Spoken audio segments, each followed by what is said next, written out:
Long ago, in the quiet hills of Kyoto, there lived a young scholar. He was known for his intelligence, his confidence, and his endless thirst for knowledge. He studied every scripture he could find, memorized the words of great masters, and spoke with the kind of certainty that only comes from believing you already know enough. But despite all his knowledge, he felt something missing. His mind was sharp, but his heart was restless. So one day, he decided to visit an old Zen master who lived deep in the mountains, hoping to learn the secret to enlightenment. After days of travel, he arrived at a small monastery, surrounded by whispering bamboo and the sound of flowing water. The master greeted him kindly. The scholar bowed and said, "Master, I have come to learn about the truth of life. Please teach me." The old master smiled and said, "Very well, but first let us have tea." They sat together in silence as the master poured tea into the scholar's cup. The scholar, eager to impress, began speaking about philosophy, about religion, about all he had studied and discovered. He spoke quickly, his words overflowing with pride. The master listened quietly, saying nothing, and continued to pour. The cup filled, then it overflowed. Tea spilled onto the table, then down to the floor. The scholar jumped up. "Master, stop! The cup is full! No more will go in." The old man looked at him calmly and said, "Exactly. Like this cup, you are full of your own opinions, your own ideas.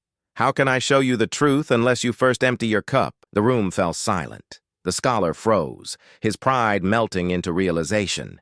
In that single moment, he understood. The lesson was not about tea. It was about himself. He had spent his whole life collecting knowledge, but he had never learned how to listen. Never learned how to let go of the need to be right. The master's words echoed in his mind. Empty your cup. It wasn't about forgetting what you know. It was about letting go of what blocks you from truly seeing.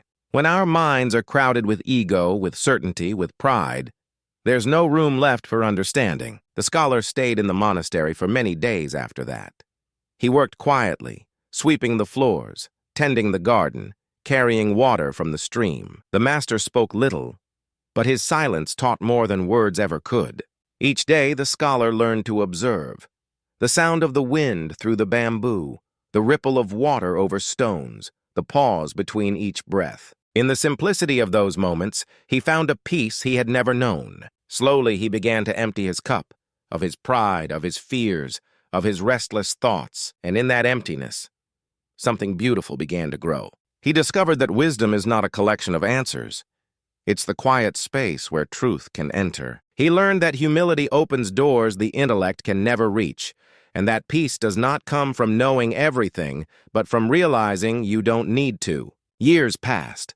When the scholar finally left the monastery, the people in his village noticed something different about him. He looked the same, but his presence felt lighter.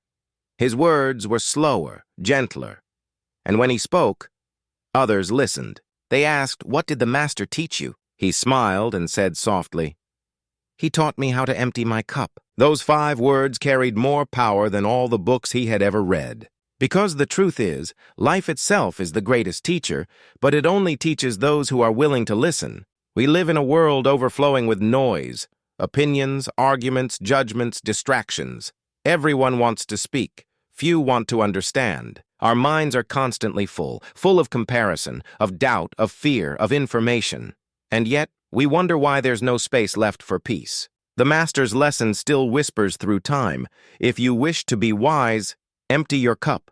If you wish to grow, unlearn what no longer serves you. If you wish to find peace, stop chasing and make room for stillness. Sometimes we try so hard to add more to our lives, more goals, more possessions, more achievements. But happiness doesn't come from filling up.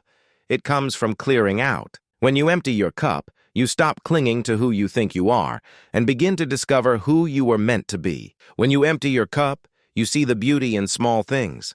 A soft breeze, a kind word, a moment of silence. When you empty your cup, you stop reacting and start observing. You stop arguing and start listening. You stop searching and start being. That's when clarity appears. Not loud, not dramatic, but quiet, like the reflection of the moon on still water. The empty cup philosophy isn't just an old story, it's a way to live lightly, to listen deeply, to walk through life with an open mind and an open heart. So perhaps today you can begin with something simple. Pause, breathe, and ask yourself, what am I holding on to that no longer serves me? Maybe it's a belief. Maybe it's a fear. Maybe it's the need to always be right. Whatever it is, let it go. Pour it out. Make space. Because when you empty your cup, life itself will fill it with meaning. And maybe, just maybe, that's where true wisdom begins. Thank you for watching my video.